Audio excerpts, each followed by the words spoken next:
de colocar, beleza, esse conteúdo, né, no nosso canal de YouTube. Vou começar aqui falando com vocês hoje. Bom, então, bom dia para todos, né? Sejam todos bem-vindos ao ao quarto dia da Hackathon do MOB 4.0. Gostaria de agradecer a presença de todos aqui hoje, né, nessa manhã. E hoje a gente tem muitas atividades que a gente programou para vocês. Lembrando que a Hackathon do MOB 4.0 é um evento da rede MOB 4.0. A rede MOB 4.0 é um grupo aberto e colaborativo de pesquisadores que experimentam sobre a criação de um espaço para debater a inovação nas práticas de mobilidade e transporte e, a partir desse ponto zero, fomentar a mobilização de cidades mais inclusivas. A gente convida vocês a visitar o nosso site, que tem todas as informações e links para as redes sociais, é o redemob.com.br.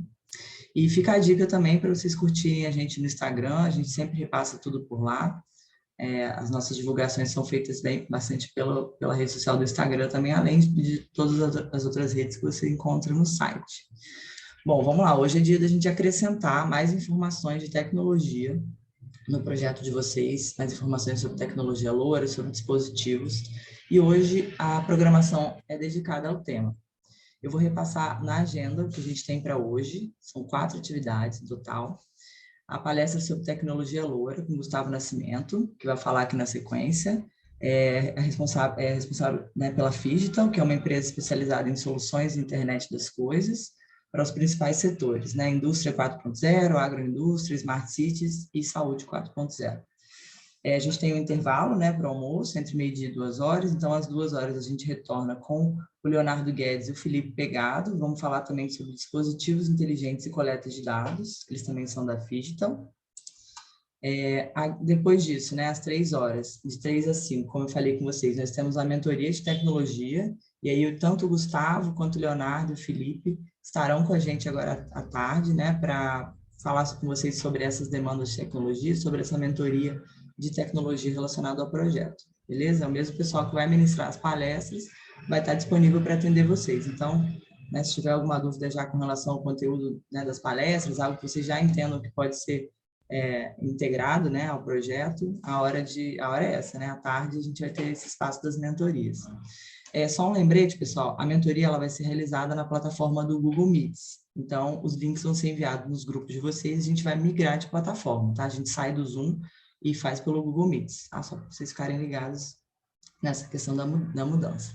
E para terminar, depois nós vamos ter uma confraternização, né? Afinal é sábado, sábado à tarde a gente vai ter uma confraternização. Durante o dia também, o Alan, que é mentor de organização também, vai enviar para vocês essas informações e tudo mais. E para quem curtir, a gente vai estar numa sala do Discord, se não me engano. E para quem nunca entrou no Discord, está aí a oportunidade de acessar pela primeira vez, ver como é que funciona. A gente vão ter alguns jogos lá, o Alan vai facilitar esse momento para a gente, tá bom? Vou passar então para a apresentação da nossa primeira atividade de hoje, a palestra com o Gustavo Nascimento, que vai falar para a gente sobre tecnologia LoRa.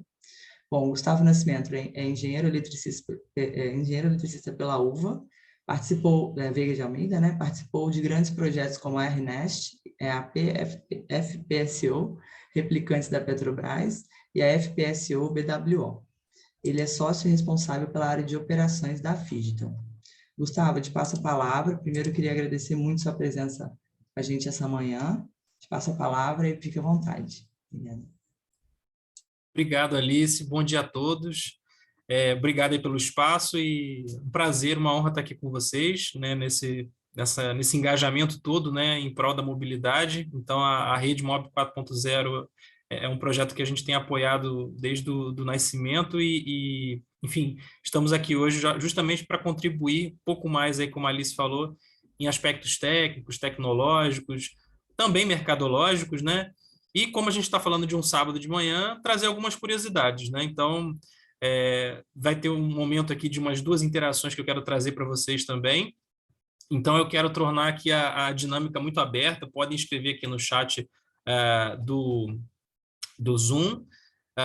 E qualquer coisa, fiquem à vontade para levantar a mão, me interromper aqui. É um bate-papo mesmo, pessoal. Então, não levem isso como uma palestra monólogo. E eu tenho uma tendência a falar demais, então fiquem à vontade em me interromper. Vou compartilhar aqui minha tela com vocês para introduzir um pouco do que a gente quer falar hoje em relação a... Deixa eu tirar aqui para não estragar a surpresa. Deixa eu enquadrar aqui por um instante. Agora sim. Bom, a gente está falando de internet das coisas, né? Então, eu peguei, para vocês terem uma ideia, uma capa de um evento que fizemos em 2016. E apesar dos anos, ainda o que falta para se tornar uma realidade? A internet das coisas, né? Nos últimos anos, muitos avanços foram feitos, outros ainda não avançaram na velocidade que se esperava, mas mesmo assim a gente busca tornar cada vez mais conectados os objetos que nos cercam, as coisas de fato conectadas, né? Então havia já uma expectativa aí de 30 bilhões de coisas conectadas em 2020, 50 bilhões de coisas conectadas em 2022, mas quem que ia imaginar, né, que iríamos passar por uma tormenta como a pandemia e tantos outros desafios, né, que o mundo tem enfrentado aí mais recentemente. Então, o aspecto que eu quero trazer hoje aqui para vocês é: buscamos pessoas capazes, pessoas interessadas em resolver problemas do mundo por meio da internet das coisas. Então, essa é a proposta que eu faço aqui para vocês, de realmente colocar esse raciocínio tradicional, esse raciocínio contínuo, em realmente uma coisa que possa girar, né, a roda e a gente conseguir alavancar finalmente, né, boas ideias, boas soluções nesse ambiente da internet das coisas, né? Aqui vos fala alguém que está aí pelo menos nos últimos 6 anos batalhando muito pelo engajamento geral, né, de empresas, da sociedade, interagindo com a academia, com o governo, para que realmente a gente consiga tornar isso uma coisa cotidiana, uma coisa do dia a dia, né? Então, sem mais delongas, só pular aqui, buscamos heróis, né? E esses heróis, né, são vocês. Vocês estão aqui justamente para trabalhar, né, conosco em pensar novas ideias, novas soluções e resolver problemas antigos e que tanto tempo já nos atormentam, né? Mas eu gostaria de trazer para vocês aqui um vislumbre dos heróis de verdade, né? Aqueles da vida real, porque eu quero acreditar que existem heróis de verdade, né? Então, essa que é a brincadeira aqui com vocês, de trazer realmente, tangibilizar que é possível. E não importa onde você esteja, quem você é, qual o seu nível de qualificação, o que importa é arregaçar as mangas e trabalhar para resolver, de fato, alguma coisa. Então, como a gente está falando de internet das coisas, a gente está falando de conectividade, né? E desde lá, né, de Samuel Morse, o homem tenta se conectar de uma forma mais rápida, né? Nas eras ali medievais e até muito anteriormente, né, no Egito Antigo, nas civilizações primordiais, havia lá sistemas de comunicação por fumaça, luminosidade, etc. Você acendia uma fogueira, fortes na Jordânia se comunicavam assim a quilômetros de distância, mas finalmente, quando Morse trouxe aí a possibilidade de enviar mensagens, né, por meio de cabos elétricos, a coisa começou a se acelerar. A era da comunicação, de fato, nasceu. Mas precisava Marconi, né, trabalhar num telégrafo sem fio, né, fazer a primeira transmissão de rádio em longa distância, para a gente, de fato, né, escalar toda essa possibilidade. Né? Não basta ficar só no cabo. Hoje somos wireless. E lá, desde a virada do século XIX para o XX, Marconi já pensava nisso. Mas, em muitos casos, temos pessoas brilhantes que são desconhecidas, pessoal. E aí eu trago aqui uma menção ao patrono, né, das comunicações do Brasil, o padre Landel de Moura, que, na verdade, antes de Marconi, fez a primeira transmissão da voz humana por meio sem fio, por comunicação wireless. Ele fez isso em Nova York. Foi considerado bruxo por alguns aqui no Brasil, mas nos Estados Unidos ele chegou a registrar uma patente, olha, de wireless telephone, na virada do século. Então, quem acha que brasileiro não tem a capacidade para realizar grandes feitos como os europeus, os americanos, os asiáticos, está aqui um exemplo de um homem que trabalhou muito para tornar viável algo que a gente tem aí no nosso dia a dia, algo tão cotidiano como um telefone no bolso, né? E isso, de fato, é um racional que não passa só pelo padre Landel. Então, aqui a gente faz até uma menção ao Tesla, né? Que lá também, em idos do século XIX, já pensava em como que o homem poderia se comunicar em larga distância, a nível planetário, né? E entendendo que um dia alguém teria que carregar um equipamento desse no bolso. Então, se isso não é uma premonição, não sei o que que é. De fato, pessoas brilhantes como o Padre Landel e Tesla fazem toda a diferença no nosso dia, na nossa vida, até hoje, né? Bom, falando um pouco aqui do que isso significa na prática, né? Precisamos de mentes aí como Jobs para tornar realmente toda essa tecnologia algo acessível, algo que precisa, sim, né, gerar recursos financeiros para que a roda, né, gire através de empresas, sociedade, etc. Então, bons produtos, boas soluções são fundamentais para a gente escalar soluções, principalmente nessa área da comunicação, né, que cresce a passos largos mais recentemente. E, não menos importante, o cunhador do termo internet das coisas, né, Mark Weiser, dizia na década de 90 já, que, de fato, as melhores tecnologias são aquelas que desaparecem no nosso cotidiano, né? São aquelas que ficam tão entranhadas na nossa vida que a gente não percebe mais que precisamos dela para, às vezes, até respirar. Então, essa é, de fato, a disrupção, quando você tem algo que realmente se torna tão integrado a você, que você não consegue mais viver sem aquilo. São vários os exemplos, né, pessoal? Facebook, Uber, tantos aplicativos aí que fazem parte do nosso cotidiano. E aí, falando da era do telefone, né, dando continuidade aqui à nossa discussão sobre comunicações, desde lá do telégrafo com fio, né, de Morse, a gente vem trabalhando para evoluir esse aparelhinho, né, tornando ele sem fio, trazendo aí os primeiros telefones, né, de longa distância. Não sei se vocês já viram, mas sim, são os primeiros telefones, né? Alguns deles aqui, o Motorola Dynatec e o NEC também, que era uma bolsa, literalmente. Então, acho que o Marcos deve estar lembrando aí da infância, né, Marcos? De fato, são telefones aqui que passaram ao longo da história. E eu queria fazer aqui com vocês uma primeira interação, né? Quem saberia me dizer o que é esse aparelhinho aqui? Eu vou abrir uma enquete, tá? Não respondam ainda. Eu vou abrir aqui uma enquete. Só um minutinho que eu vou compartilhar aqui uma tela, tá? Olha, eu vou usar pela primeira vez, tá, pessoal? Vamos ver se vocês conseguem me ajudar, ó. Acessem esse site aqui, ó, mente.com. Coloquem lá esse código, né? Que aí eu vou liberar aqui para vocês a contagem, tá? Então, eu vou dar um minutinho aí para vocês me dizerem o que é isso.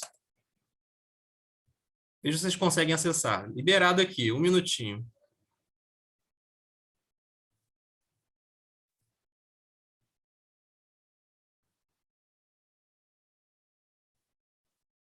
Ó, temos 2 na sala, faltam 40 segundos. Quem mais se habilita?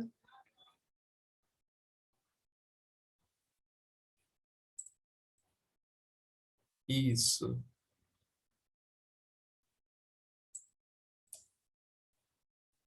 Vamos lá, pessoal. 30 segundinhos, temos 3 pessoas já votando. 20 segundos. Quem mais se habilita? Ó, temos 4.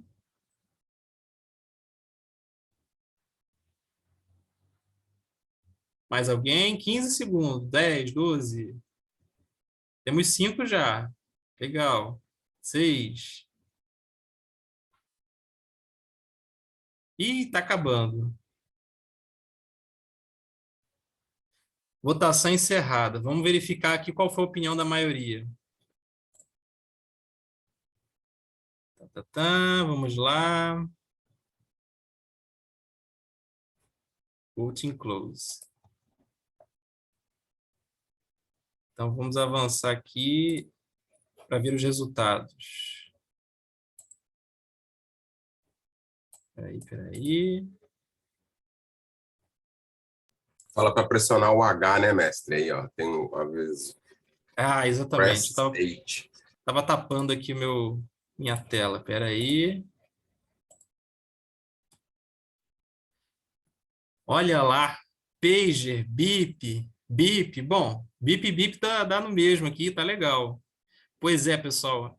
Esse coleguinha aí ajudou muitos médicos, principalmente. Meu pai, particularmente, eu me lembro de ter um também, na época em que o telefone era bem caro, né? E o SMS era muitas vezes alternativo, ligar para uma telefonista, enfim. Então, vocês guardem essa informação do BIP. O BIP, aqui no nosso papo hoje, vai trazer algumas reflexões sobre como você deve pensar soluções IoT. Então, eu vou retornar aqui para a apresentação. Deixa eu só recompartilhar aqui com vocês. Então, o BIP, né, o famoso BIP, também apoiou muito esse momento aí do início, né, das grandes comunicações aí na década de 90, né? E hoje a gente tem telefones diversos aí conectados, trazendo aplicativos, uma série de novidades, vamos dizer assim, diariamente, né? E os wearables também estão por vir, né? Ainda incipientes, a gente já consegue ter muitos smartwatches, etc. Mas um wearable de verdade vai ser muito mais do que um relógio. Vão ser roupas conectadas, vão ser os óculos de fato, enfim, escaláveis, uma série de novidades que se apresentarão por aí. E aí é uma corrida, né, pessoal? A gente está desde o 1G trabalhando muito para tornar todas essas aplicações cada vez mais viáveis, né? E o 5G está aí, né? O 5G chegou para, de fato, alavancar ainda mais a potencialidade de tudo que a gente pode trazer através da conexão das coisas, né? Carros autônomos, telemedicina, uma série de soluções e aplicações que vão agora ser possíveis diante de uma infraestrutura cada vez mais presente na nossa vida, né? Começando aí a partir desse ano, principalmente aqui no Brasil. Então, eu entendo que o 5G é muito disruptivo e ele vai trazer uma série de novas possibilidades, mas ainda assim, a reflexão hoje aqui é possível realizar muita coisa mesmo sem o 5G. Então, a virada de chave que a gente precisa entender hoje aqui é, de fato, que muita coisa pode ser feita já hoje. Não precisamos esperar o amanhã. Tudo isso, estamos falando de quê? De comunicação. Mas espera aí. Não entendi. Isso é uma palestra de internet das pessoas ou das coisas, né? Então, por que eu estou falando tanto de coisa, tanto de pessoas aqui, comunicação e tal, telefone? Não, a palestra é a internet das coisas, né?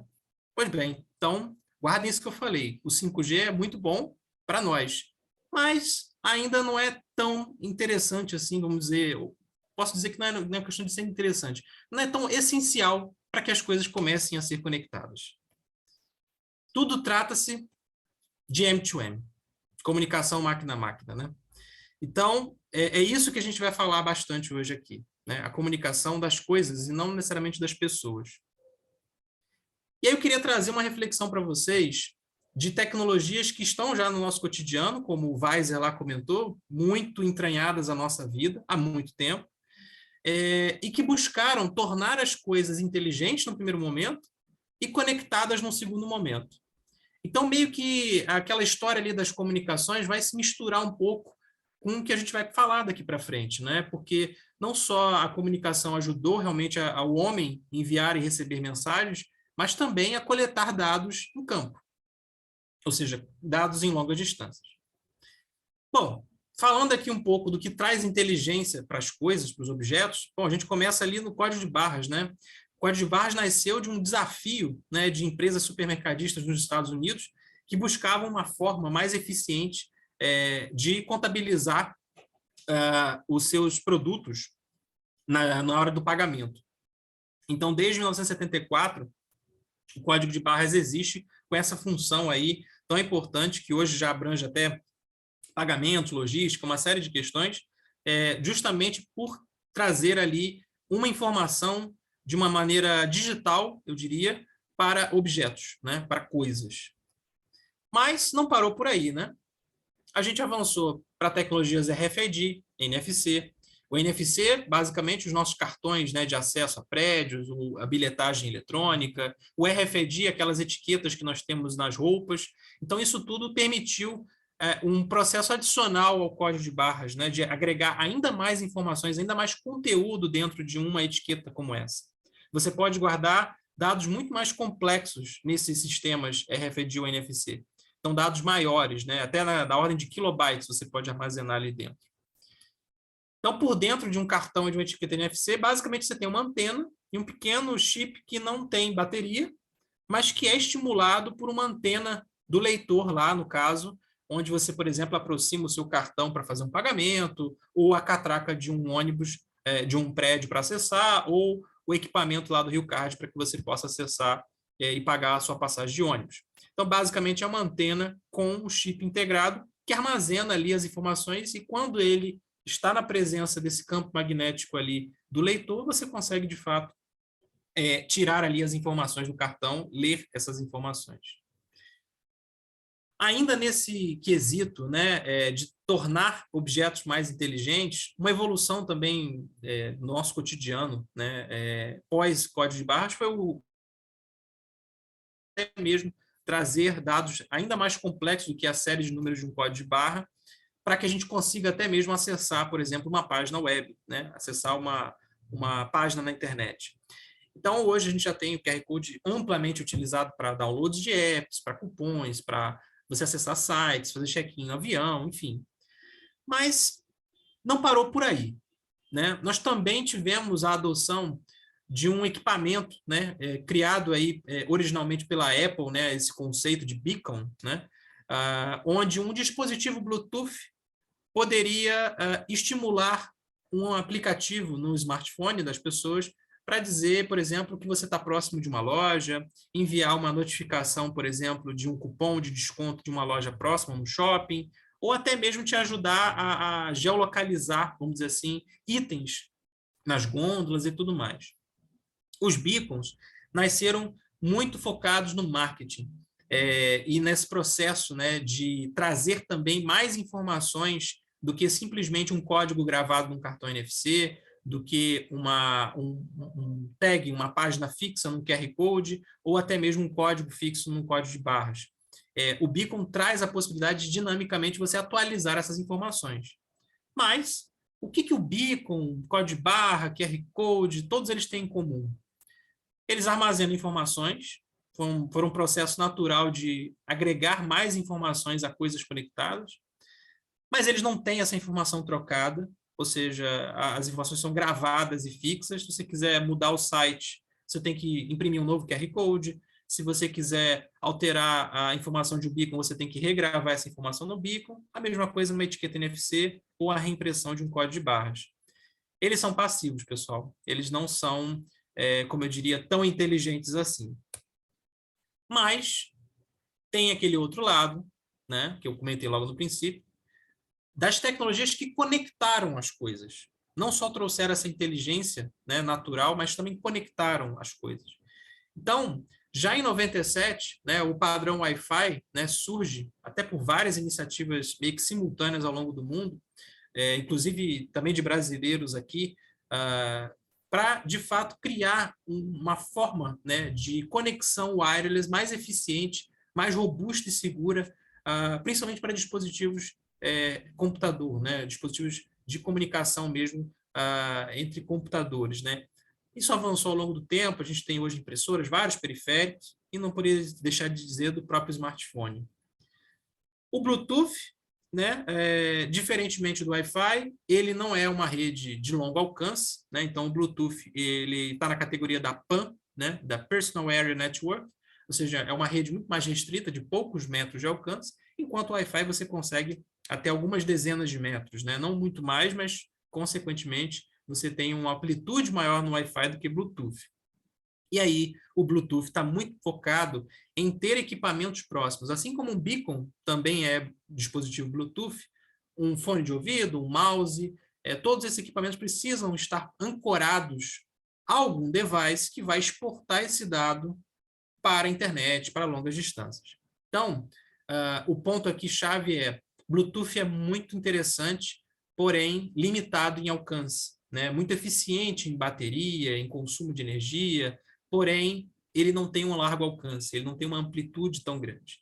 Existem alguns padrões que até expandiram isso para centenas de metros, né? Mas ainda assim é uma tecnologia que, para um ambiente maior, um ambiente urbano, pode ter suas restrições, porque vai depender sempre de um gateway, né? De um dispositivo, um roteador, que consiga conectar essas coisas à internet. O Zigbee é um padrão muito utilizado na automação. E aí eu trago aqui mais como curiosidade, porque ele mesmo tem, vamos dizer assim, avançado no segmento industrial, mas nem tanto na nossa vida cotidiana do segmento residencial e de automação predial, eu diria. É uma tecnologia relativamente antiga, muito parecida com o Wi-Fi, e também adota esse padrão de comunicação wireless, né? Então, você tem ali um alcance também de algumas centenas de metros, e você usa justamente para conectar coisas, né? Foi um primeiro padrão bem sucedido para conectar objetos em ambientes industriais, corporativos, como eu mesmo citei aqui, mas que ao longo dos últimos anos tem perdido um pouco de força para as tecnologias mais convencionais, como Wi-Fi, Bluetooth, e outras aí que a gente também vai comentar. Não menos importante, né, pessoal, as redes móveis, né, que tornaram, já lá no 2G, possível que nós pudéssemos enviar mensagens de texto como aquela do pager, que antes era só para pessoas. Na virada ali dos anos 90 para os anos 2000, a gente já começou a ter as primeiras comunicações via 2G, no Edge, né, no 2,5G, para também monitorar objetos, né, rastreadores, principalmente veiculares. Então, caiu muito bem, né, a adoção do 2G, principalmente, para rastreamento veicular, no momento em que você não tinha à disposição formas de trazer esse dado em tempo real de uma maneira tão eficiente como as redes celulares hoje trazem para a gente. Então, a cobertura ampla nas cidades, estradas, permitiu que nós pudéssemos usar as primeiras comunicações M2M aí no início dos anos 2000, final dos anos 90, já usando o 2G. Com o 3G, 4G e agora o 5G, a gente conseguiu avançar muito em performance de alcance, dispositivos, talvez você consiga agregar mais dados, mas, de fato, como eu brinquei aqui, não é essencial alta velocidade de dados para a maioria das aplicações da internet das coisas. A gente está falando de pequenos pacotinhos de dados, mensagens de bytes, ou algumas dezenas de bytes, ou até algumas dezenas de kilobytes, mas nada muito além do que isso. Imagine um carro com um rastreador veicular. Qual dado você precisa? Talvez algum dado da máquina, do motor, consumo de combustível, mas, fundamentalmente, latitude e longitude. Então, a posição, o momento ali que está ocorrendo determinada ação no veículo, pode ser correlacionado a uma geolocalização, a uma latitude e longitude, georreferenciando, então, esse dado, esse carro, esse veículo, em algum ambiente de plataforma que você consiga ali monitorá-lo em tempo real. Então, o M2M, né, de fato, não demanda alta velocidade de dados. Por isso, a minha explanação aqui em dizer para vocês, é muito possível realizar muita coisa já e resolver muitos dos nossos problemas com as tecnologias que aqui estão. O 2G ele está prestes a ser desativado aí, principalmente em alguns países já até foi, por ser uma tecnologia mais antiga. O 3G naturalmente também irá passar por isso, mas nos novos padrões de comunicação, né, das redes celular, tanto a partir do 4G, do LTE, como agora também do 5G, existem padrões voltados à internet das coisas, como o Narrowband IoT, o LTE Cat-M, que são justamente pensados para as coisas conectadas. Tá? Então, na prática, trocando em miúdos, a gente está falando de usar as redes 4G e 5G com padrões destinados a coisas. É como se você tivesse uma rua mais larga para uma multidão passar e uma ruazinha mais estreita para você enviar ali os dados desses sensores, né? Então, essa via mais estreita, ela traz, então, essa possibilidade de não roubar grande parte ali da banda de velocidade do 4G, do 5G, e ainda assim ser muito mais eficiente em termos energéticos, em termos de comunicação, do que os padrões 2G e 3G. Então, é uma evolução mas não necessariamente uma evolução voltada, pautada na velocidade, né, do tráfego, e sim na otimização da bateria, do alcance. É isso que a gente vai falar bastante em termos das tecnologias que a gente está trabalhando aqui. Então, em resumo, né, a gente tem as coisas conectadas que armazenam as informações, trocam essas informações, então aqui começa o diferencial, a gente consegue interagir com o dispositivo, enviar e receber dados e alterar esses dados remotamente, diferente das coisas inteligentes que não estão conectadas necessariamente. Então, eles são tecnologias que permitem que esses equipamentos sejam elementos ativos, que eles possam interagir à distância. Aqui, a gente chega, então, à conclusão de que, finalmente, temos a internet das coisas plena, né? Através da comunicação, da interação desses objetos com a internet, né? O Mark Weiser comentou e chamou de computação ubíqua o que seria um futuro onde cada coisa teria um computador associado, ou seja, cada coisa seria inteligente. Então, essa computação ubíqua que vai cada vez mais permear a nossa vida, o nosso dia a dia, ela depende dessas tecnologias que trazem essa conectividade, né? E o foco, como eu disse, mais recente, é justamente na duração da bateria, no alcance dessas redes, ou seja, precisamos de quilômetros de alcance, precisamos de anos de autonomia da bateria, precisamos de redes de baixo custo, porque não faz sentido você pagar um plano de 40, 50, 60 reais de dados para colocar o seu hidrômetro conectado, para colocar o seu medidor de energia, para colocar um rastreador veicular até mesmo. Então, a gente precisa baixar também esse custo, né? Não só de infraestrutura que existe e que precisa ser levado em conta, mas avaliar tecnologias que tenham esse baixo custo como natureza, né? E aí eu queria fazer mais uma brincadeira aqui com vocês. Tecnologias wireless, né? O que isso tem a ver com Hollywood, pessoal? Eu vou abrir uma outra chamadinha aqui e vou trocar aqui a tela para vocês. Só um instante. E aí eu vou fazer a seguinte pergunta para vocês. Vocês devem estar vendo aí agora, né? Qual a relação entre Hollywood e tecnologia sem fio? Vocês têm ideia? Eu vou dar vou fazer um pouquinho diferente agora. Eu vou dar um tempinho para vocês acessarem a página. Eu acho que vocês devem estar vendo aqui em cima, né? Para mim aqui é complicado. É o 9, é o mesmo dado, né? 304148. Veja se vocês conseguem acessar. E aí eu vou dar mais alguns segundinhos e abro a votação para vocês, tá?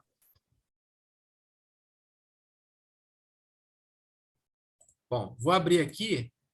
E aí é campo livre. Podem escrever o que vocês imaginam aí em relação...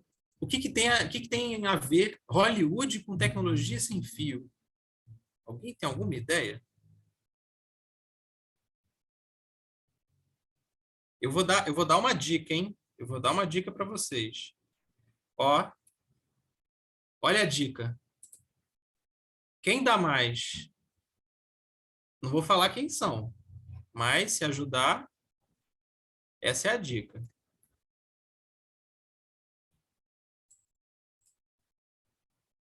Ih, tá fraco. Acho que ninguém sabe me dizer o que isso tem a ver, né? Wireless com Hollywood? Caramba, o que essa mulher tem a ver com isso? Esse cara? Qual a relação, né?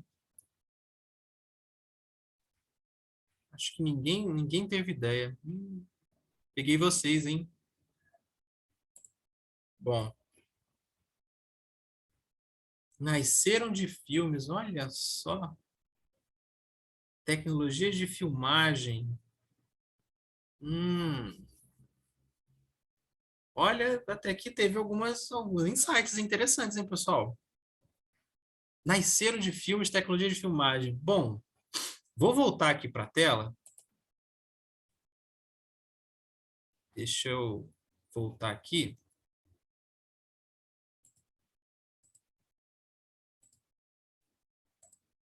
que essa mulher e esse cara têm a ver com Hollywood? Beleza, são atores, né? Mas o que tem a ver isso com wireless, pessoal?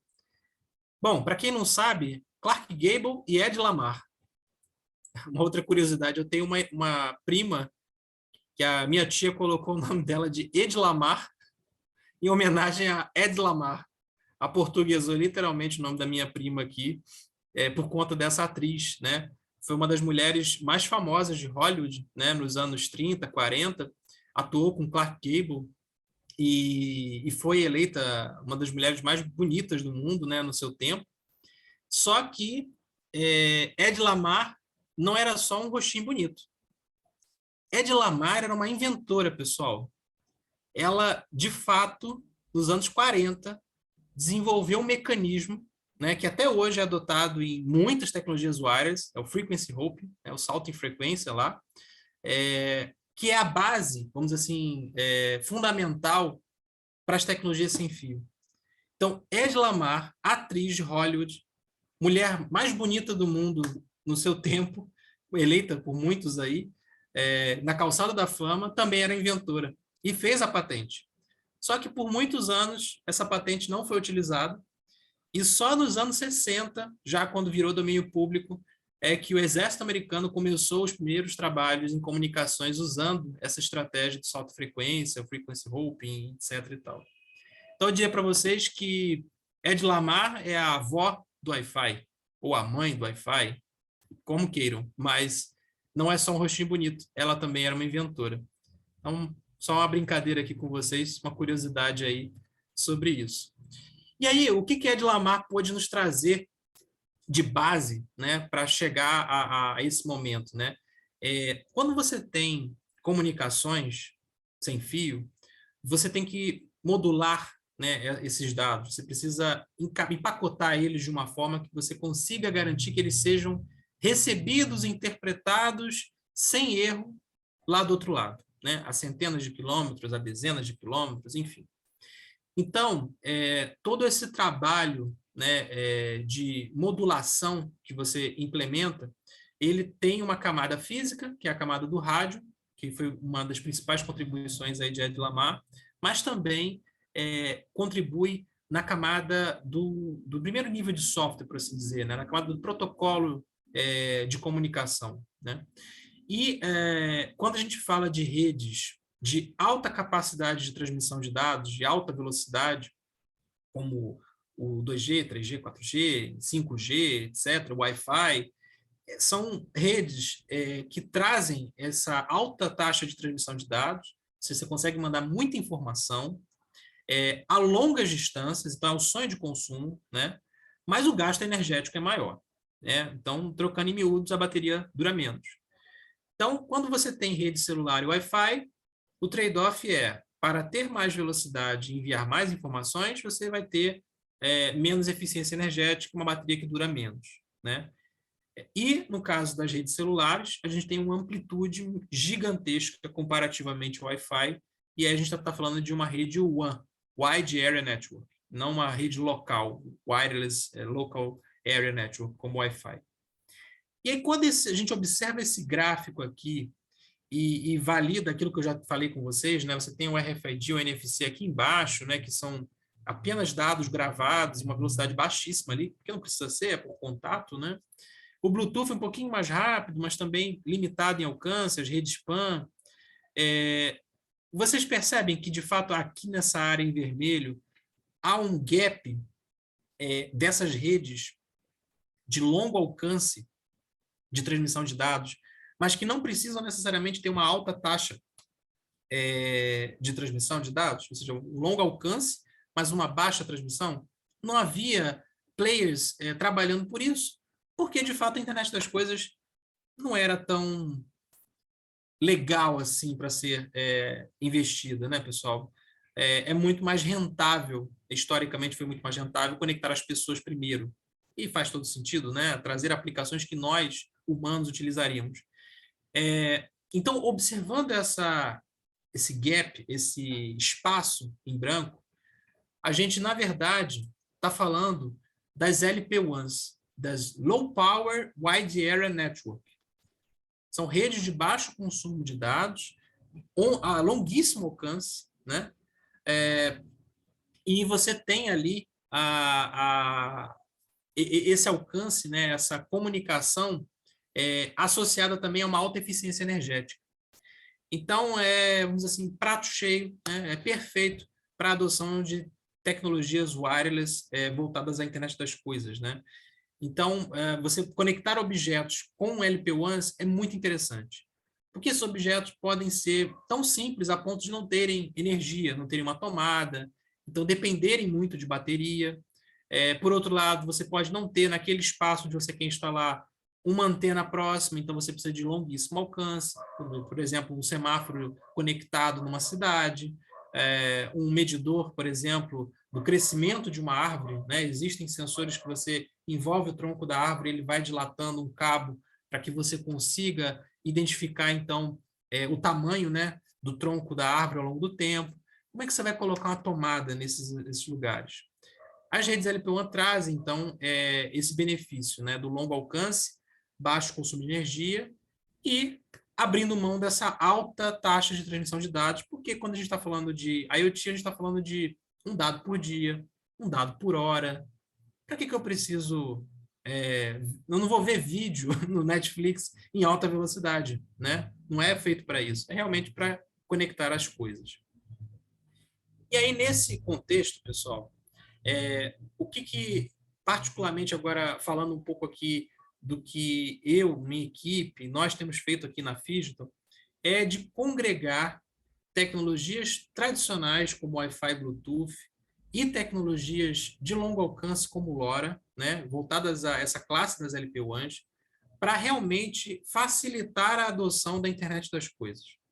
Então, nós aqui como desenvolvedores de solução, desenvolvemos tanto do equipamento, o hardware, como também a plataforma web de software, a gente sempre identificou muita dificuldade de conexão dos nossos clientes, né? E a gente está falando muito de clientes industriais, em áreas remotas, onde nem sempre tem rede celular. Então, quando a gente fala de uma rede sem fio, de longo alcance, para conectar objetos, machine to machine, onde não há rede e é um baixo custo de implantação, a gente tem uma grande oportunidade de alavancar demandas e resolver realmente muitos problemas. Isso se aplica também no cenário urbano, né? E de mobilidade, principalmente, porque em muitos casos nós temos áreas de sombra por conta do relevo. Vocês sabem bem, aqueles que estão aqui no Rio, como que a geografia da cidade prejudica e às vezes ajuda, né? Depende muito, mas na maioria das vezes prejudica o relevo das montanhas, dos morros, o alcance, né, do tráfego de informações por antenas. Então, toda essa sistemática muitas vezes causa dificuldade de implantação e também, muitas vezes, um custo mais elevado para manutenção, né? Então, quando você está falando de uma rede celular, você tem alguns custos envolvidos que são inerentes a ela, um chip, uma linha, você tem que contratar um plano machine to machine, e tudo bem, é totalmente viável para alguns cenários, mas outros, por exemplo, uma lixeira inteligente, como é que você vai pagar um valor aí de 10, 15 reais para conectar uma lixeira por mês ali, falando de conectividade apenas, não estou nem falando da solução. Enfim, essa é a mudança de paradigma que as LP-WANs trazem. Uma redução significativa, a gente cair aí para R$ 1, abaixo de R$ 1, para você manter um equipamento conectado, enviando dados com uma frequência, obviamente, muito maior do que o que a gente está acostumado com nossos celulares, mas que ainda assim pode agregar muito valor. É uma tendência tão forte, pessoal, essa tendência da conectividade por meio de LP-WANs, que eu trago aqui para vocês 3 notícias de redes satelitais que estão sendo construídas com a tecnologia LoRa para conectar coisas em terra. Então, olha só, já chegamos no espaço. Já existem pelo menos 2 CubeSats da empresa Lacuna Space, é uma empresa europeia, se não me engano, da Estônia, que lançou, ou da Suécia, não me lembro agora ao certo, que lançou o primeiro CubeSat ainda em 2019, e ao longo desses últimos 3 anos tem aprimorado o projeto, e acho que já lançou um segundo e terceiro equipamentos. Há também constelações sendo planejadas por empresas na Índia, nos Estados Unidos, enfim. Então, as redes de baixa órbita, assim como a gente vê aí o caso mais recente da SpaceX, né, com a colocação dos satélites lá para conexão realmente em terra, né, de banda larga, a gente, na verdade, está falando também de adotar a mesma estratégia para conectar objetos, e isso é muito mais fácil do que conectar, por exemplo, uma residência numa área rural, né, com uma antena dessa de banda larga, né? Então, redes de baixa órbita para IoT estão prosperando aí em muitos países pelo mundo. Então, fiquem atentos aí que é mais uma grande tendência que está por vir. O que a gente, como Fisto, tem trabalhado para resolver, falando agora mais diretamente para vocês, né? Trazer uma central de controle integrada, né? Então, assim como essa imagem que vocês veem, né, de uma demonstração nossa no Centro de Inovação da Cisco, aqui no centro do Rio de Janeiro, a Fisto trabalhou para trazer pessoas e ativos e coisas conectadas, né, por meio dessas tecnologias disruptivas. Então, a gente combina Wi-Fi com Bluetooth, Wi-Fi com LoRa, para, de fato, trazer uma transformação digital, né? Ter essa visão em tempo real é totalmente viável com a combinação dessas redes. Imaginem que podemos usar Bluetooth para geolocalizar uma pessoa dentro de uma área fechada. Então, se eu tenho um beacon Bluetooth e eu tenho um dispositivo que localiza aquele beacon e informa por uma rede sem fio LPWAN como LoRa que estou próximo àquele equipamento, eu consigo trazer uma geolocalização, eu consigo agregar uma informação mesmo num cenário onde não tenho dados de GPS. Então, combinar Bluetooth, Wi-Fi, LoRa, sempre foi uma estratégia nossa para alavancar mais facilmente soluções e aproveitar até mesmo, em alguns casos, alguma infraestrutura já existente, por exemplo, de Wi-Fi ou mesmo de Bluetooth, escoando essas informações por LoRa. E aí, o que a gente traz, particularmente como Phygital, né, e aqui como parceiros da Mob 4.0, logo à tarde a gente vai conversar um pouquinho mais sobre esses equipamentos, né, na nossa sessão lá de mentorias. São os equipamentos que a rede Mob 4.0 vai disponibilizar para vocês construírem, né, soluções sobre isso, e se quiserem também construir com outros equipamentos que já tenham conhecimento, a gente também está totalmente à disposição para apoiá-los. São, de fato, os equipamentos que nós trouxemos para conectar pessoas e ativos, né? A nossa pulseira inteligente, o nosso crachá inteligente, rastreador, modem de telemetria, são alguns dos produtos que nós temos trabalhado, né, com LoRa, Wi-Fi, Bluetooth, para realmente não só tornar as coisas inteligentes, mas também conectadas, como eu disse anteriormente. A nossa plataforma web, ela é um ambiente de georreferenciamento e geolocalização. Então, vocês podem georreferenciar informações importantes, né? Posicionamentos de itens fixos, sensores fixos. Podemos também monitorar sensores que se movem, né? Rastreadores, tendo uma análise histórica, uma análise em tempo real, geração de alertas, enfim, uma série de pormenores aí que eu deixo para o Felipe pegar logo mais, comentar com vocês do que a gente tem a entregar também com essa ferramenta que vai estar disponível para vocês utilizarem no desenvolvimento de soluções, né? Aqui a gente está agregando, né, os dados da rede Mob 4.0 para que vocês possam, de fato, usufruir dessa informação e gerar, de fato, não só o tratamento do dado, gerar a informação, mas gerar, de fato, uma solução, algo que seja realmente utilizável e importante, né, para aqueles que são os clientes na ponta, né? Gestores públicos do setor de mobilidade, empresas desse setor, enfim, toda a cadeia, né, que envolve, a cadeia de valor que envolve o dado de geolocalização e de georreferenciamento. E aí eu vou trazer para vocês aqui, mais focado em transporte logístico, mas eu quis trazer também outras aplicações, só para que vocês tenham uma visão mais ampla de que não necessariamente rastreador é a única forma de melhorar a mobilidade, né, urbana. A gente tem algumas outras opções, algumas outras oportunidades de pensar formas de ajudar, apoiar, trazer mais insights, né, para a gestão pública e, como eu falei, até de empresas do segmento de mobilidade, através de sensores que não necessariamente são rastreadores.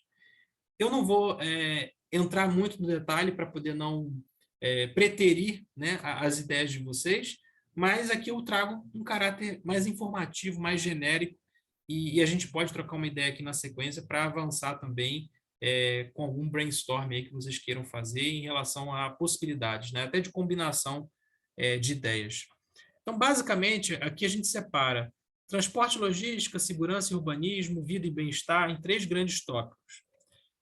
E falando de mobilidade, a gente tem inúmeras possibilidades de conexão, desde um sinal de trânsito a um painel luminoso que eu posso enviar essa informação de atualização daquele texto ali em tempo real, geolocalização de veículos como da guarda, ambulâncias, caminhões, enfim. Nós temos um sem igual de opções e oportunidades de conexão de objetos e equipamentos que estão realmente ao longo das cidades, por meio de uma tecnologia LPWAN como LoRa, né? Então, o rastreador é sim carro-chefe, mas não se limita a ele. A gente pode estar falando aqui de um acionamento, controle de sinal de trânsito, painel luminoso e outras que a gente também vai conversar aqui. Bueiros inteligentes, né? Se um bueiro inteligente, como já estão sendo instalados aqui, principalmente na orla da Lagoa Rodrigo de Freitas, né? É uma empresa parceira também nossa aqui, a NetSensor. Desde 2016, 2017, ela tem trabalhado nesse projeto de bueiro inteligente. Então, um bueiro inteligente pode ajudar a evitar que um alagamento ocorra, e esse alagamento, não ocorrendo, pode melhorar muito a fluidez do trânsito numa situação de chuvas. Idem para lixeiras, idem para nível de rios. Se o rio sobe, por que não fazer algum alerta para fechamento da rua e evitar que haja carros passando naquele momento? Estações meteorológicas para antever problemas, limpeza de sanitários, aqui já é um pouco mais voltado à usabilidade das pessoas, mas, enfim, são várias as oportunidades que a gente tem aqui de conectar e trazer informações das cidades para ajudar o segmento da mobilidade, para ajudar o gestor a entender o que está acontecendo com essa máquina, né, gigantesca que é uma grande cidade como o Rio de Janeiro, São Paulo, Recife, enfim, grandes cidades que enfrentam, né, grandes problemas aí, principalmente do tráfego de pessoas e mobilidade em geral. Na vertente de vida e qualidade de vida, a gente também pode estar falando de trazer informações de geolocalização, por exemplo, de pessoas idosas, de crianças. Tem algumas questões que podem, muitas vezes, gerar polêmica, mas em determinados casos é bem factível, já ocorre, né? Por exemplo, pessoas com mal do Alzheimer, que estão ainda num processo ali de certa independência, mas, ao mesmo tempo, receio de andar sozinha na rua. Você ter um equipamento que possa monitorar, você ter crianças também, por exemplo, numa excursão com uma escola, você colocar uma pulseirinha para monitorar que estão todo o grupo ali unido, e que se um desgarrar do grupo, soe um alarme para o professor. São algumas questões aí que também podem agregar nesse sentido também das informações geolocalizadas, principalmente no fluxo de pessoas, né? Nós muitas vezes sabemos que a bilhetagem eletrônica traz informações, por exemplo, do quantitativo de pessoas numa linha de ônibus.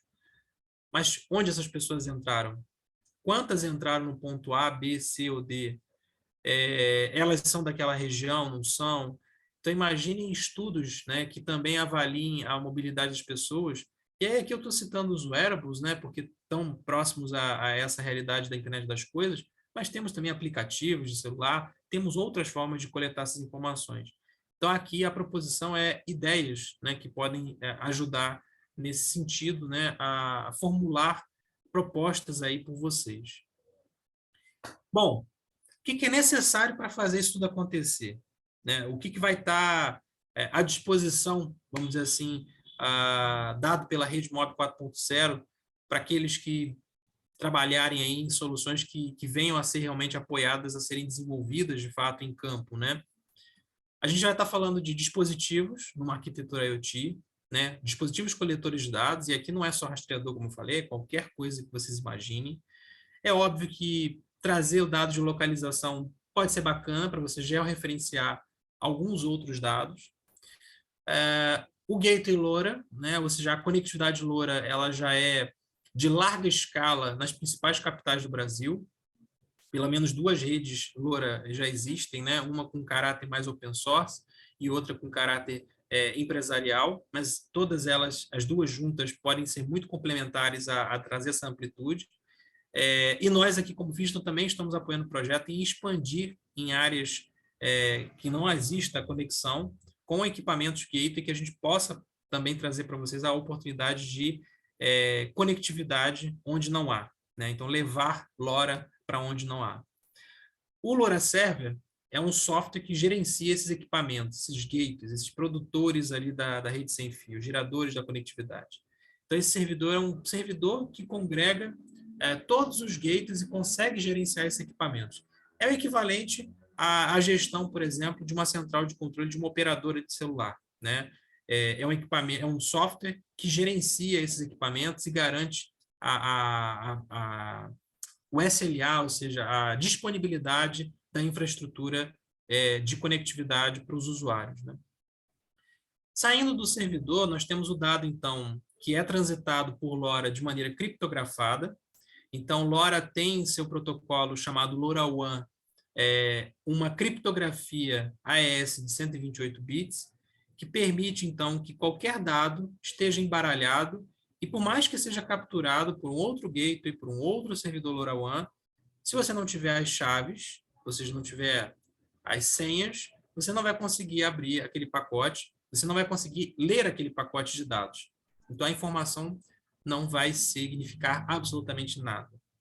Soma-se isso ao fato de um dispositivo enviando um dado, por exemplo, a cada hora, a cada dia, um dado que seja interceptado também não significa nada, né? Porque o aglomerado dos dados, a volumetria de informações é que vai, de fato, trazer conteúdo, trazer insights aí para quem estiver analisando esses dados.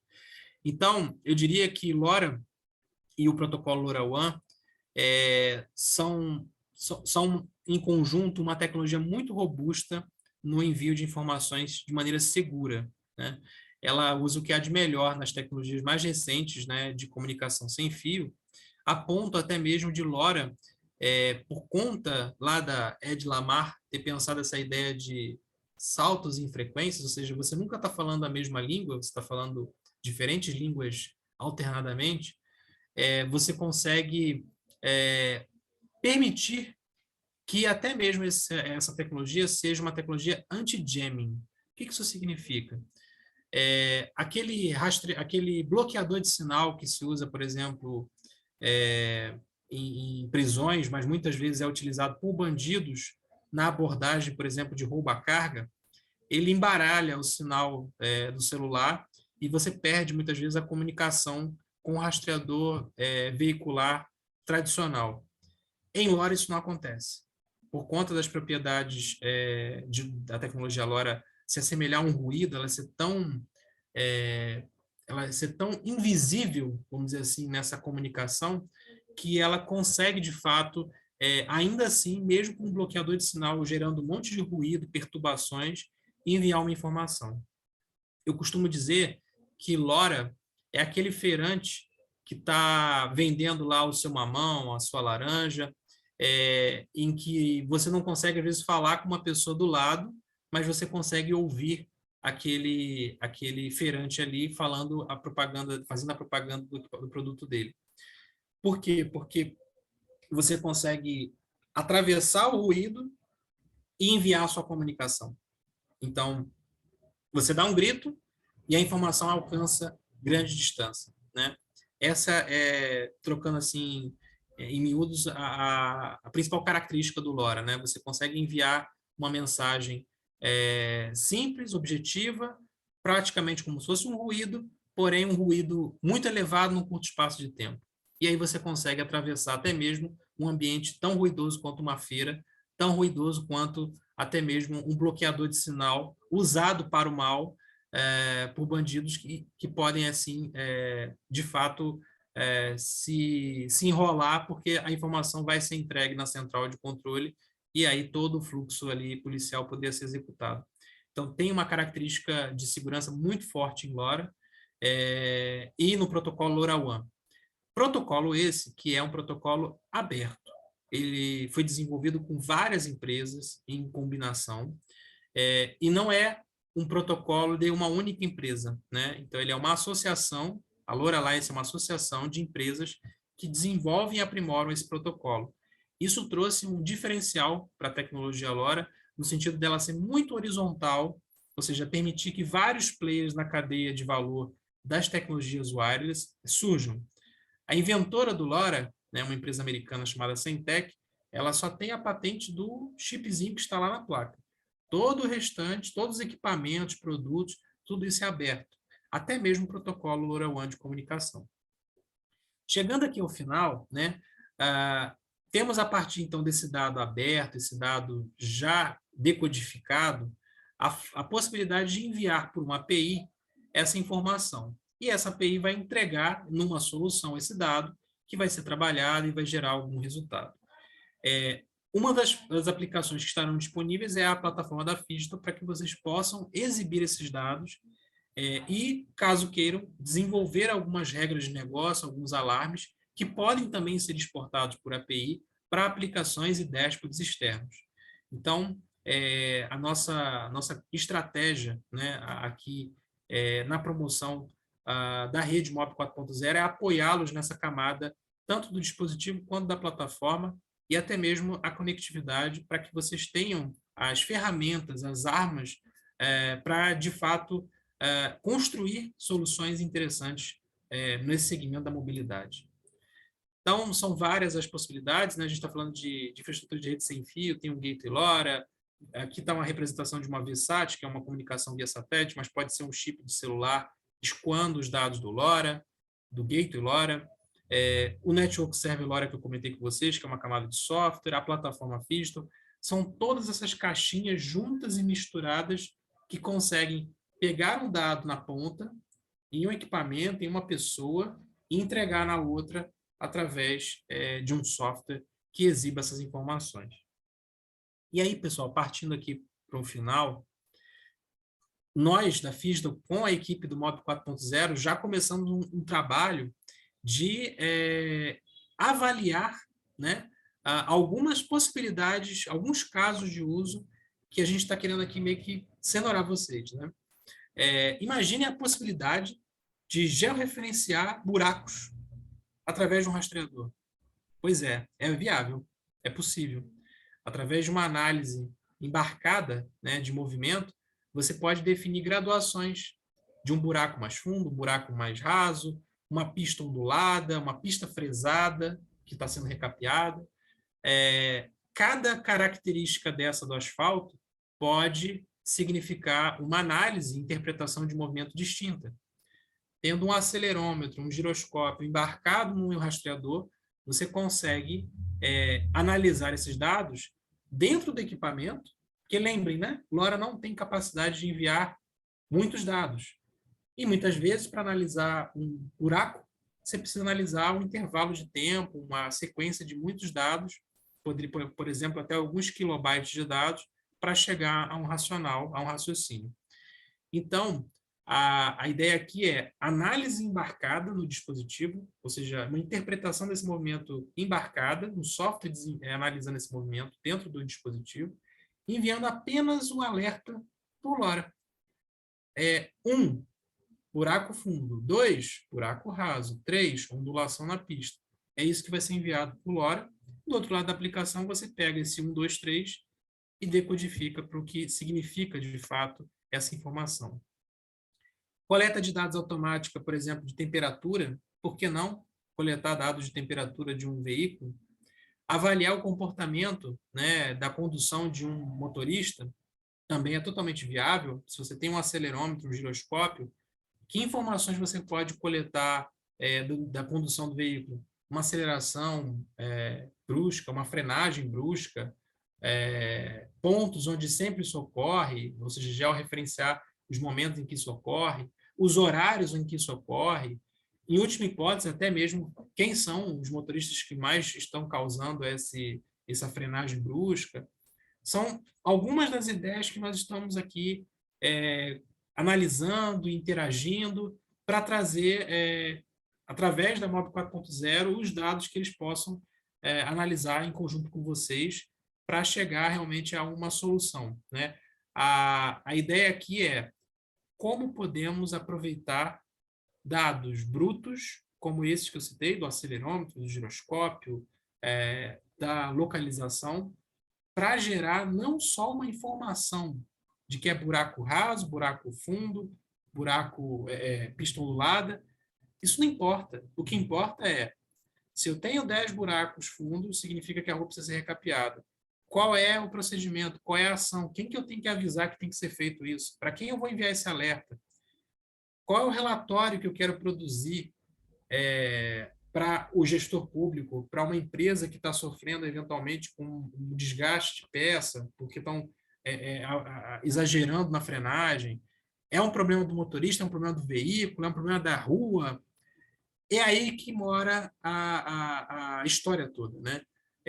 Que KPIs, que objetivos nós queremos alcançar com esses dados brutos e já até pré e pós-processados, mas que ainda assim não vão significar nada sem que alguém faça uma análise e aí sim gere um resultado, gere um dashboard, um relatório, uma forma, né, de interpretar aqueles dados e gerar, de fato, conhecimento e trazer soluções, de fato, interessantes. Eu me despeço aqui, pessoal, mas podemos ainda bater um bom papo aí, não sei quanto tempo ainda temos, mas fico à disposição. Então, se quiserem me perguntar, estou aqui às ordens. Oi, Gustavo. Nossa, agradeço muito a sua palestra, né? Toda essa linha do tempo, né? Que você criou aí com relação à questão da tecnologia. Super interessante, é super importante para os grupos, né? O pessoal seguir, assim, é o primeiro... Nossa hackathon, né? Tem uma especificidade, né? Muitas pessoas estão fazendo esse tipo de evento de tecnologia pela primeira vez. Então, a gente tentou... né, colocar nos grupos, assim, né, pessoas de diferentes, a gente colocou com faixas, né, e aí o pessoal acho que está se entendendo, e alguns tendo contato, outros com mais contato, mas super interessante essa abordagem na linha, né, na linha do tempo.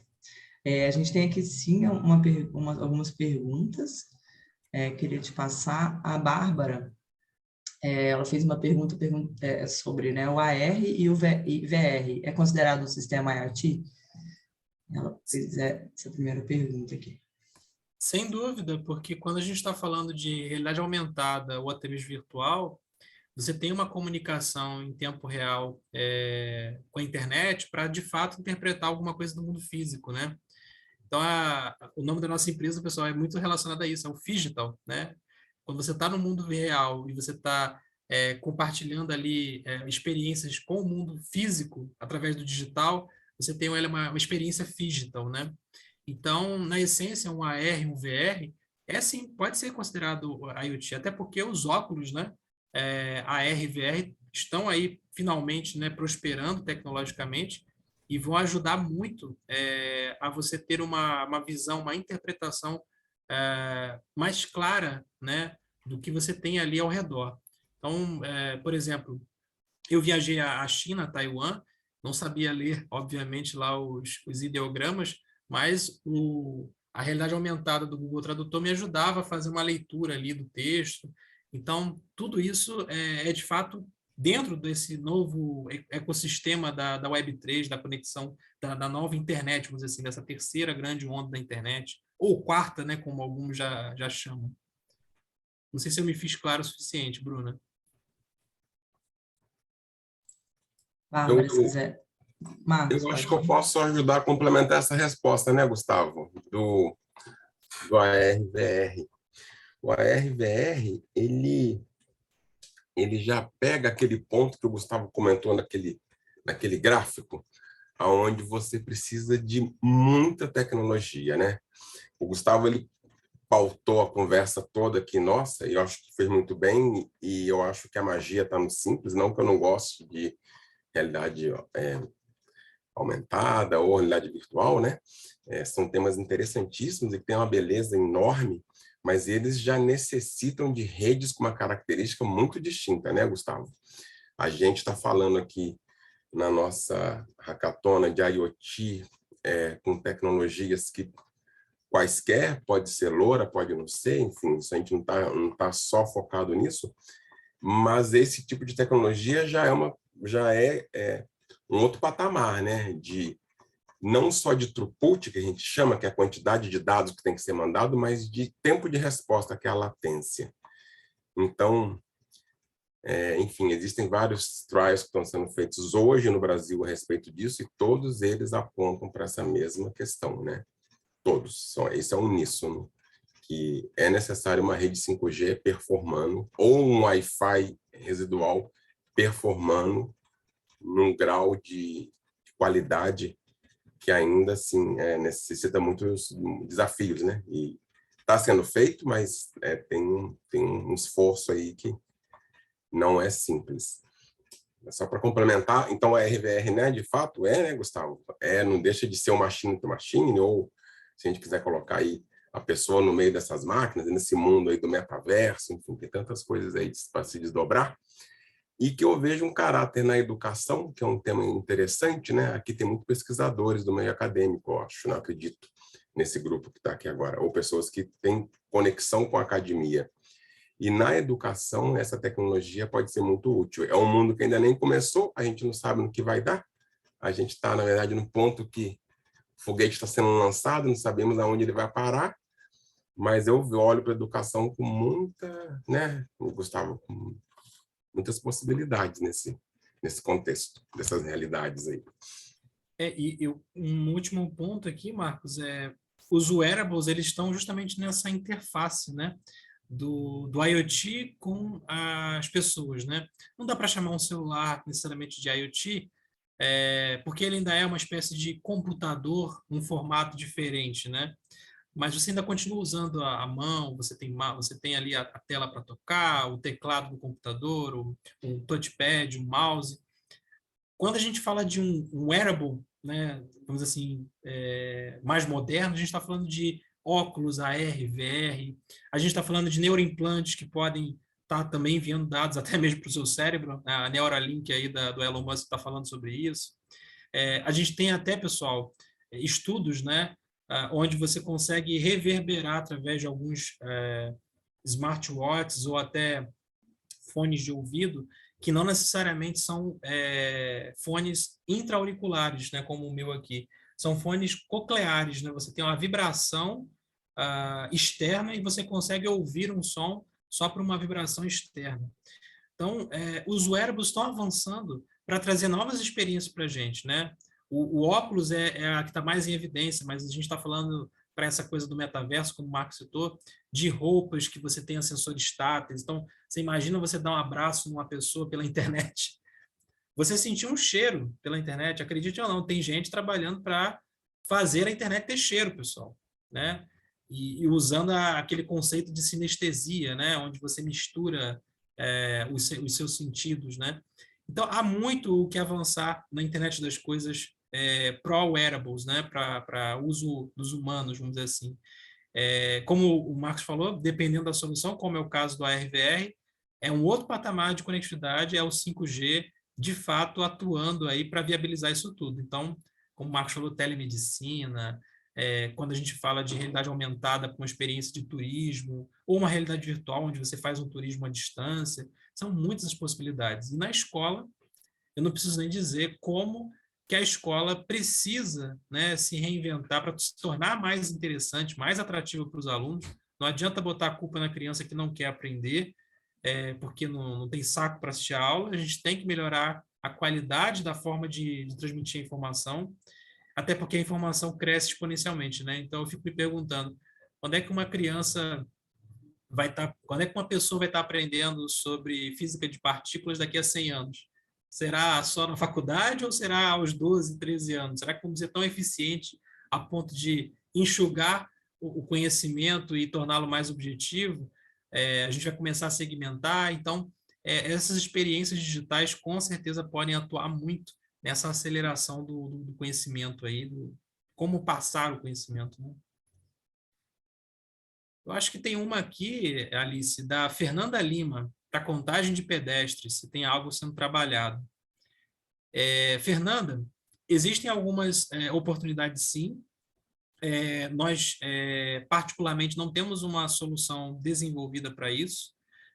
Temos apenas protótipo, né, trabalhado para alguns parceiros, né, que nos solicitaram, mas existem no mercado algumas soluções envolvendo sensores ultrassônicos, que você consegue detectar pela reflexão ali do ultrassom, do som, né, algum objeto, algum obstáculo. Então, isso é utilizado, por exemplo, para contagem de veículos em sinais de trânsito. Você pode, em alguns casos, verificar isso com sensores ultrassônicos.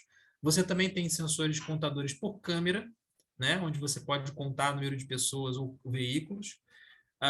Você também tem a opção, a depender do local, luminosidade, etc., sensores laser também, né? Então, o laser você consegue até mesmo definir a distância lá, o time of flight, né, o TOF, para poder saber se você está a 30, 40 centímetros, 2 metros, enfim. E, por fim, existem também soluções de radar, né, envolvendo microeletrônica. Essas um pouco mais recentes, nos últimos 2, 3 anos, começaram a ser mais acessíveis e baratas, a ponto de você conseguir também, com um único chipzinho de alguns milímetros de área, não precisar de uma antena para detectar um obstáculo por meio de tecnologia de radar. Então, tem muita forma, tem muitas formas de você criar contadores de pedestres, veículos. É só avaliar o caso de uso para entender qual a tecnologia mais viável tecnologicamente e, claro, financeiramente, né? A gente pode bater um papo sobre isso logo mais na mentoria também, viu? Maravilha, Gustavo. Acho que foi bem legal.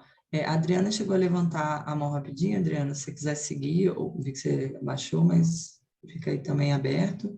Pessoal, convidar também a todo mundo a fazer, né, mais uma rodada de perguntas, caso queira.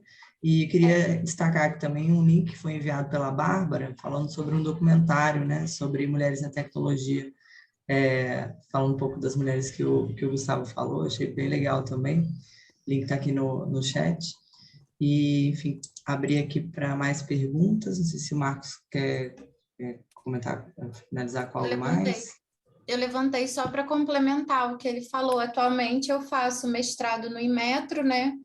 E a gente tem várias linhas de pesquisa exatamente no que ele falou, de, contadores com imagem, alguma coisa já com inteligência artificial para diversas indústrias, como, por exemplo, contagem de peixes numa usina hidrelétrica, já com inteligência artificial, desenvolvimento de IoT, tudo junto.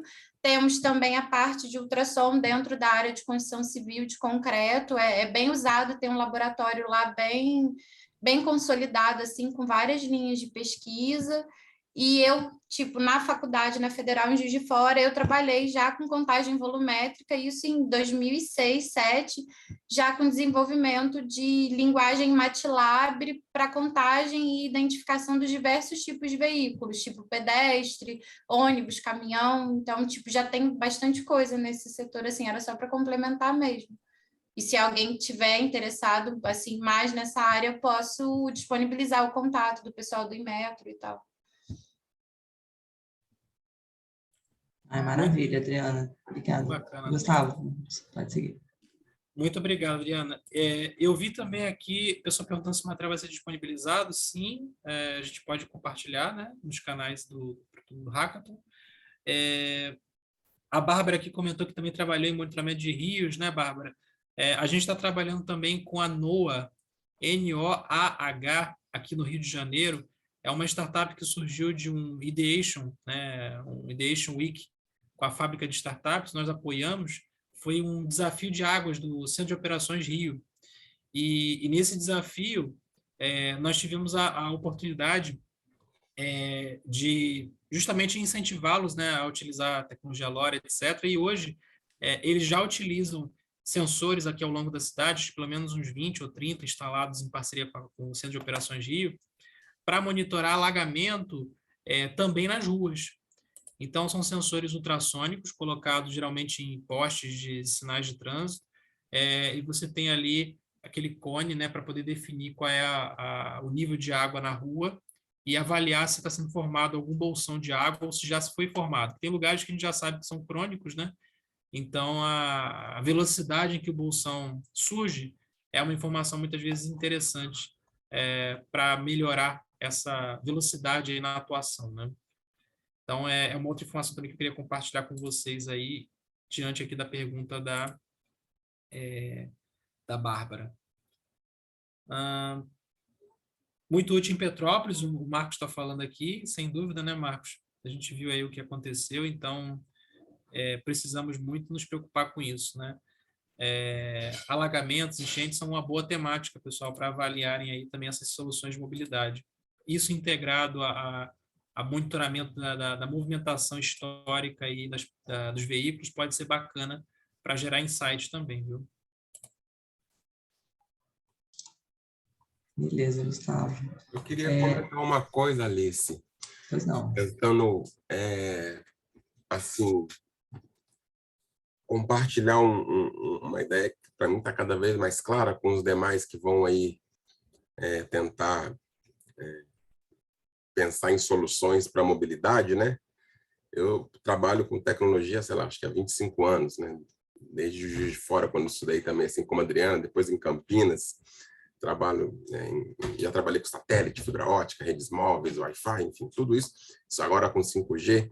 E é tudo isso muito legal, muito encantador.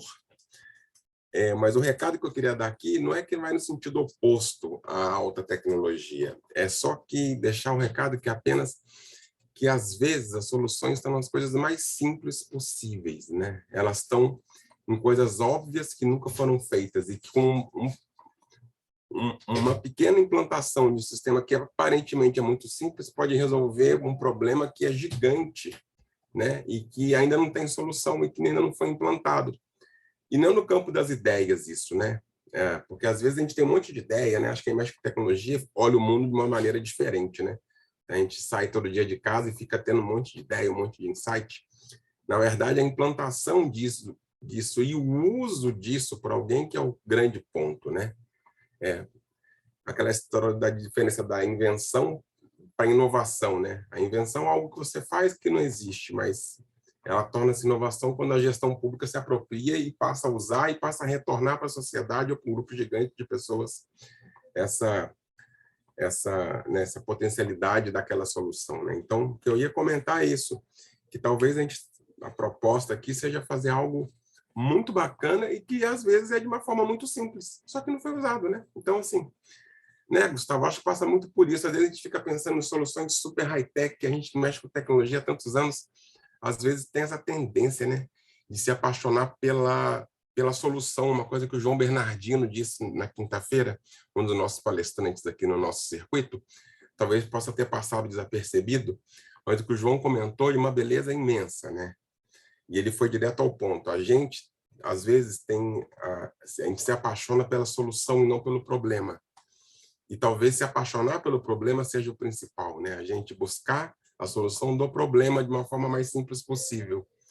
Então, era esse o recado que eu ia deixar, né? E um convite aos que vão participar, né, com soluções para a Hackatona, que eu acho isso muito importante, assim, de a gente ir no simples, que às vezes a beleza está lá, né? E está inexplorada, ou já existe, mas não foi usada. Então, até que ela vire algo útil para a sociedade, tem um caminho aí também para se percorrer.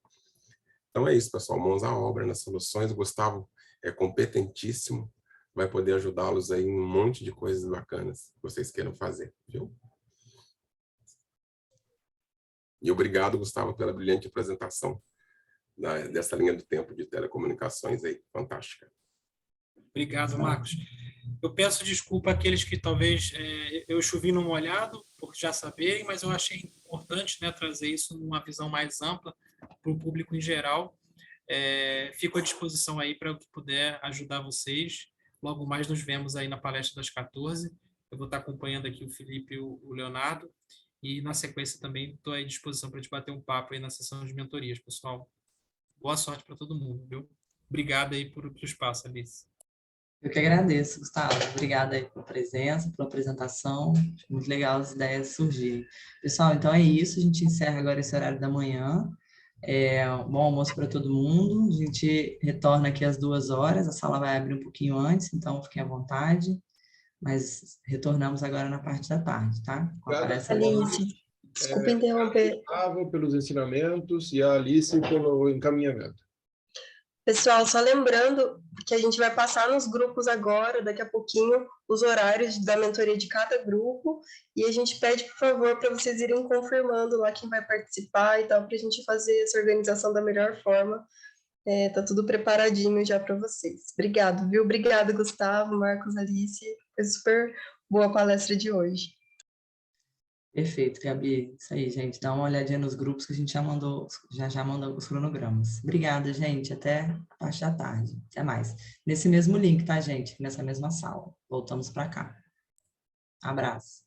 Abraço a todos. Tchau, tchau.